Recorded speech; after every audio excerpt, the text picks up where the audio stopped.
Tuesday edition, Orange and Blue today. It's Cecil Lammy, it's Andrew Mason, and it's, well, Jarrett Stidham or Zach Wilson or somebody else for the backup behind Bo Nix. Mace, what do you got? I don't think it's likely to be somebody else. I think the one thing we do know is that the quarterback room just isn't going to look the same because there should be interest in one or both of Jarrett Stidham and Zach Wilson to at least be somebody's number two, and perhaps for at least one of them to be in a competitive situation to perhaps be a bridge quarterback or, just be in a situation where a team doesn't really get what it wants in free agency or the draft, and there's a chance for one of those quarterbacks to step in and play a little bit more than here where you're clearly behind Bo Nix. So there are going to be opportunities for both of them perhaps. And despite the fact the Broncos have an incredibly harmonious quarterback room where all three get along tremendously. They took a postseason vacation together along with Mike McGlinchey and his wife. Their significant others went along with them on the vacation. It's one of the really cool things to see how well they get along and how well people in their midst get along. But all things coming to an end. And unfortunately, this trio is probably going to be broken up. It's just a question of how deeply it's broken up. Yeah, and who leaves? Now, for me, Mace, it's Zach Wilson as a guy that would get that opportunity. Where does it come? We've got a lot of dominoes left to fall. Basically, the Stafford domino's the only one to fall yet. Minnesota now, I believe Jordan Schultz reported they're talking about keeping him. So there's some dominoes left to fall. Wilson will be a little bit further down than, your Darnolds, etc. But I feel like someone should give him a shot, although it would be nice for him to stay and do a little more, football rehab and recovery. Well, that's sort of the interesting thing. I mean, I think if you kept one, who has more upside if they have to go in a game? Respectfully to Jarrett Stidham, I think it would probably be Zach Wilson just because of the pedigree he possesses. And I think with Zach Wilson, you also saw the progress that he had. Look, we saw him out there during OTAs. He looked bad when we first saw him. The first glimpse, I should say glimpses, because it wasn't just the first practice, but the first glimpses we saw of him in OTAs. You and I, we were doing our OBT shows back then, and I think we both had the same conclusion that he really wasn't going to sustain a push to compete to start. That it was going to come down to Jarrett Stidham and Bo Nix. And indeed, Zach Wilson got one day rotating in with the ones at training camp and then basically went on a parallel path as the number 3 quarterback for the rest of training camp in the preseason. But what we saw in the preseason when he got out there, especially in that preseason finale, and yes, take it with a grain of salt. It's against the Cardinals, a lot of guys who were cut. But when you look at the decision-making and the processing that he had out there in that preseason finale, that was miles ahead of what we were seeing from him when he was out there in those OTAs. So clearly he was taking steps, and we see from the progress of reclamation projects like Jameis Winston and Teddy Bridgewater working under Sean Payton, what timing Sean Payton's offense can do for a guy. So it certainly would behoove him to come back and continue that process. I just think he's going to have some opportunities out there because of the work he's done the last year, and certainly the chatter and buzz around him for how he handled this past year is excellent. And I think that means there's going to be a greater opportunity than perhaps in Denver where he'd be a clear number 2. Whereas for Jarrett Stidham, he sees himself as somebody who can start, but probably realistically the boat has sailed, and realistically he's a number 2. And if those are the kinds of offers that he has, I think he's going to be more inclined to just run it back in Denver and settle in here as the backup. Well, we saw, and the great thing, benefit of camp is that we get to see the quarterbacks do the same thing almost in a row or sometimes at the same time, with Zach Wilson, those physical gifts are off the charts, man. The ball jumps from his hand. Even when it wasn't going where it was supposed to early on, you could just see compared to the other two. And it's not like Bo Nix has arm problems or Jarrett Stidham has arm problems. That's all overblown stuff. But the way the ball comes out of Zach Wilson's hand, yeah, somebody's got to be interested in those physical tools. Zach Wilson has a bazooka. Yeah. I mean, there's a lot on it. And there were days, even as Bo Nix was ascending, there were days in training camp where he was still delivering perhaps the best individual throw of the day of any of the quarterbacks. Right. I mean, I'll say this. If I were whispering in Zach Wilson's ear, I would say, go back to the Broncos, keep turning the page with Sean Payton in this scheme and see where you go. I think it would be the best thing for him. Mm-hmm. And, you know, as I mentioned in another video, and I mentioned in my piece at denversports.com, over the last 3 years, it's a nearly 50% chance that you're going to have your backup start a game because of injury at some point. 32 teams a season, 3 seasons, 96 full seasons for teams. 47 of them have seen the backup start at least one game because of injury. So odds are at some point, if you're the number 2 and you sign a 2-year contract, your number is going to get called at some point. You're going to get a chance. Yes. Go out there and show what you can do. So there's a decent shot that if Zach Wilson came back here on a 2-year contract, that opportunity would avail itself, similar to how it availed itself for Teddy Bridgewater in 2019 with the Saints. And Bridgewater, he stepped in. The Saints went unbeaten in 5 starts. He played well. He parlayed that into a starter's contract with Carolina for 2020. I could see that being Zach Wilson if he signs a 2-year contract to come back as Bo Nix's backup. Yeah. And you mentioned Sean Payton's system. Now, he's not going to go back to the Jets. But with Darren Muji there, and Aaron Glenn, and then you mentioned Teddy Bridgewater signing on with the Lions, okay, I think he wants to go compete for a starter's job. But maybe latching on with a Sean Payton disciple and latching on as a reserve on a Super Bowl contender. But the Broncos, okay, you could be a reserve on a playoff contender. There's levels to these things, but there's going to be a lot of interest just based on who Sean is. And then you mentioned it, Mace. I think the mental way Wilson approached this is very important because teams are looking for guys that can put the ego to the side and be all about ball. And it wasn't any distraction from Zach Wilson this year. Yeah, and it doesn't surprise me. I didn't think he was going to come in and cause a distraction at all. I mean, really can't. Yeah, as a number 3, it's kind of hard, right? But if you are, it's a problem. If your number 3 is causing distractions, it's a big problem. Yeah, I mean, and actually sometimes the distractions that are caused, if they're even caused by a number 2, they're not caused by the quarterback. They're caused by the circus in the public around him. Like when Tim Tebow was the number 2 going into the 2011 season, Tim Tebow didn't cause the circus. It was, it was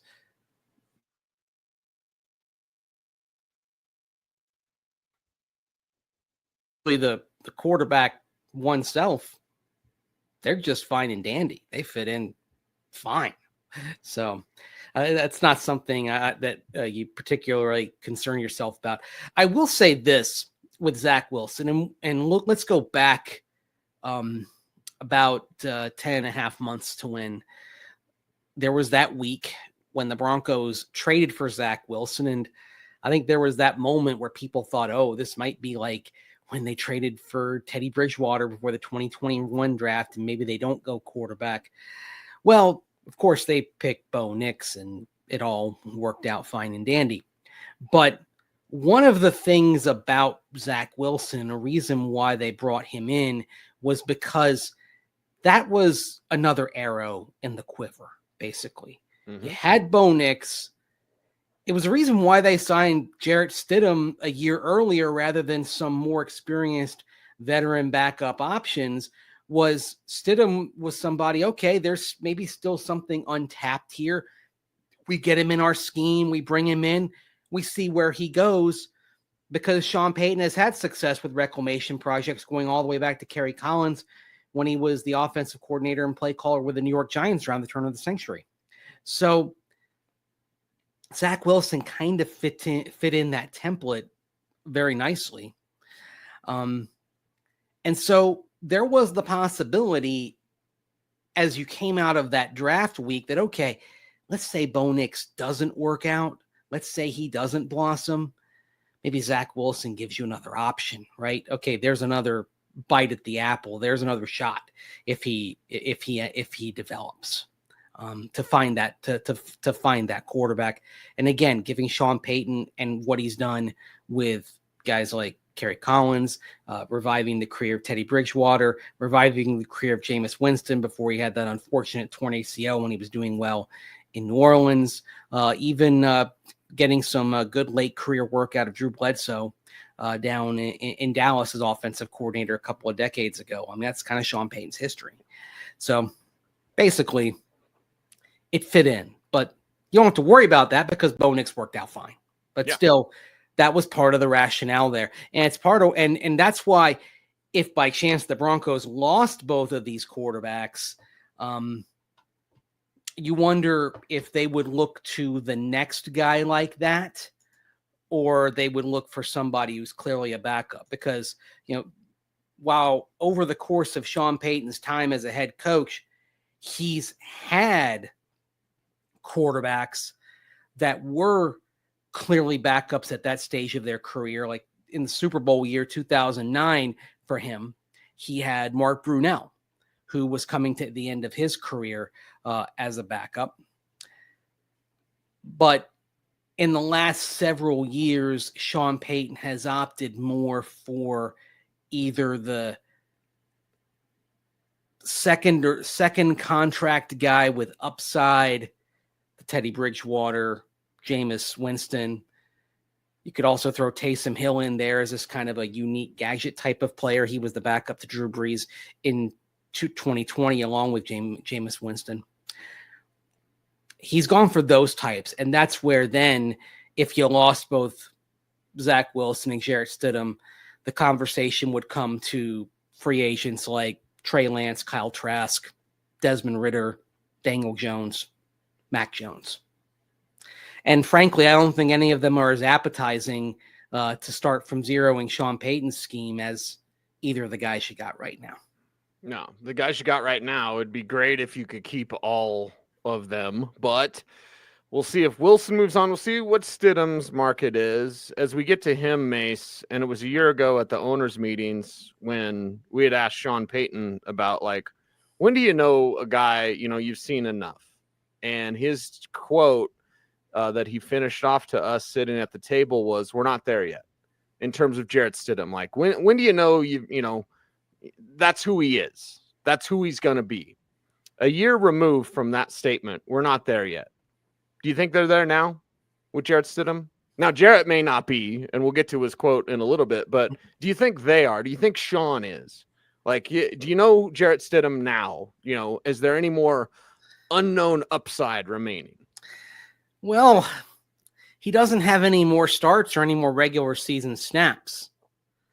So you could say the sample size hasn't increased in terms of game snaps, but I would also say that you had an off season, you had a training camp, you had him running the offense, and you found that a rookie quarterback was better.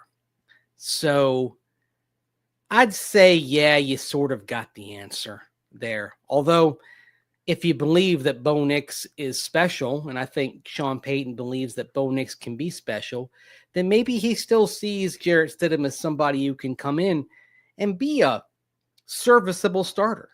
So perhaps that belief is unchanged. Perhaps.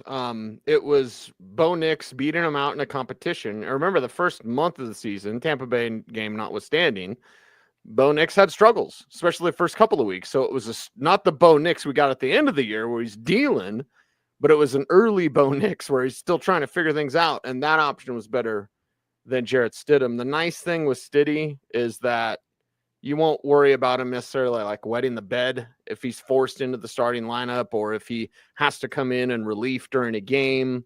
Probably not going to win you the game, Mace. Probably not going to lose you the game. Probably going to get sacked a lot more than Bo Nix. But isn't that kind of what you want your backup to be? A guy that you at least can trust to run the show, manage the ship, if you will.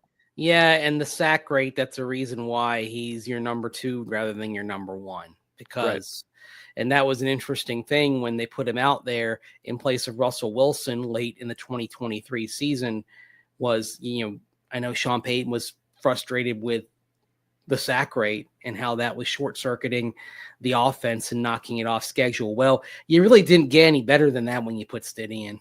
Respect to Stiddy.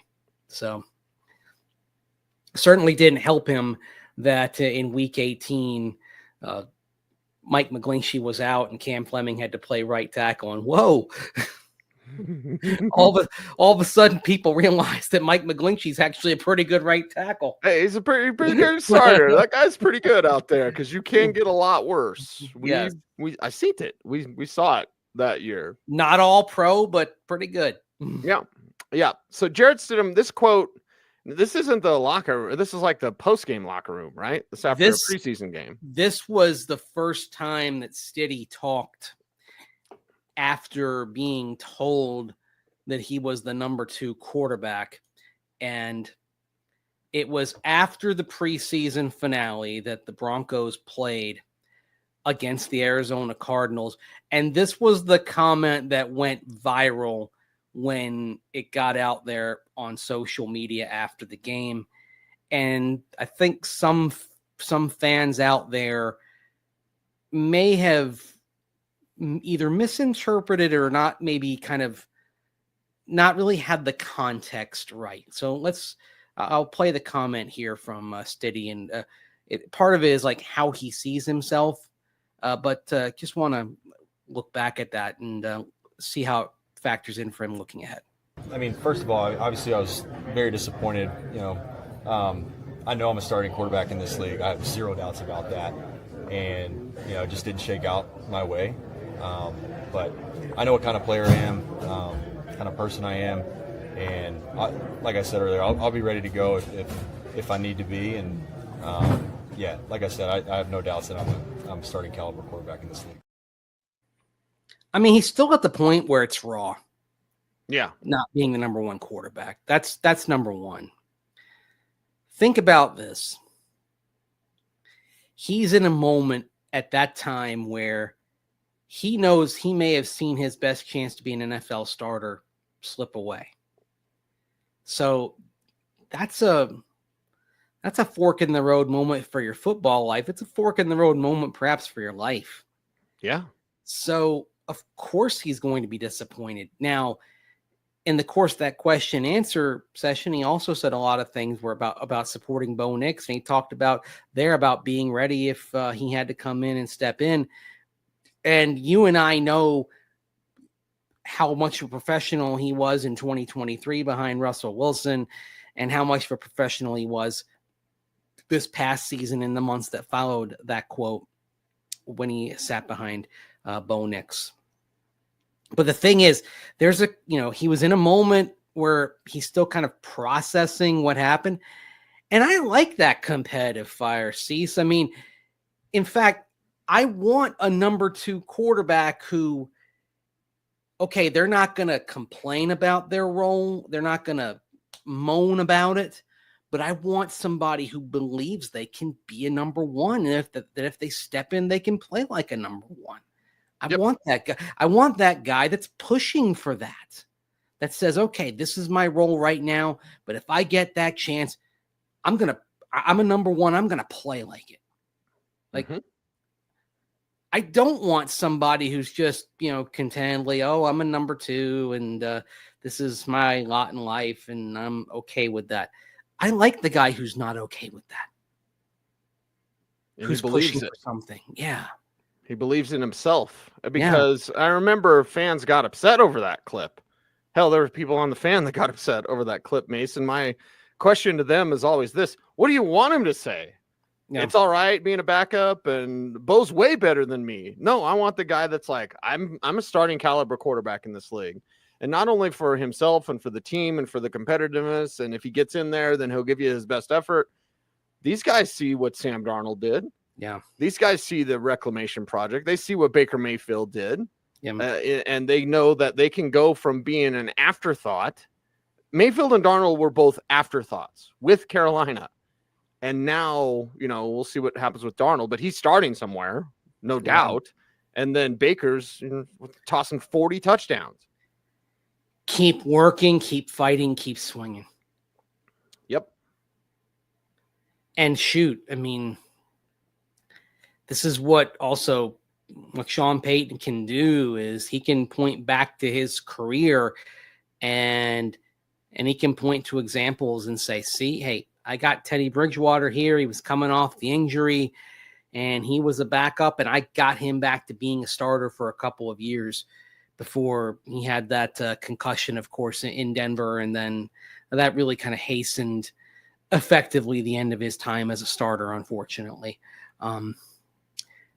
But the fact that he got that shot again and he got that contract was a lot of it had to do with the work he did under Drew Brees and under Sean Payton. So it's a reason why the Broncos have a pretty attractive backup spot, even though there's not going to be playing time in the offing unless something happens to Bo Nix. And of course, everybody hopes that it doesn't, but you got to be prepared. I mean, that's the reason we're doing a backup quarterback show, because even though it may not be something that is going to move the needle the way running back or inside linebacker, Joker, it may not move the needle in the same way, but there could be a moment where it's the most important thing. And for Sean Payton, to his credit, he's had some success with backup quarterbacks. I mentioned 5-0 in those Teddy Bridgewater starts in 2019. In games started by Taysom Hill in 2020 and 2021, the Saints were 7-2. Their only time really when it counted that it went sideways for Sean Payton with a backup was in 2021. Of course, Taysom Hill, he was dealing with some injuries, a concussion, plantar fasciitis, and that was part of why when Jameis Winston got injured, the Saints turned to Trevor Siemian, old friend from Denver, of course. Trevor Siemian, between him and Ian Book having to start a game, the Saints unfortunately went winless. They were 5-2 with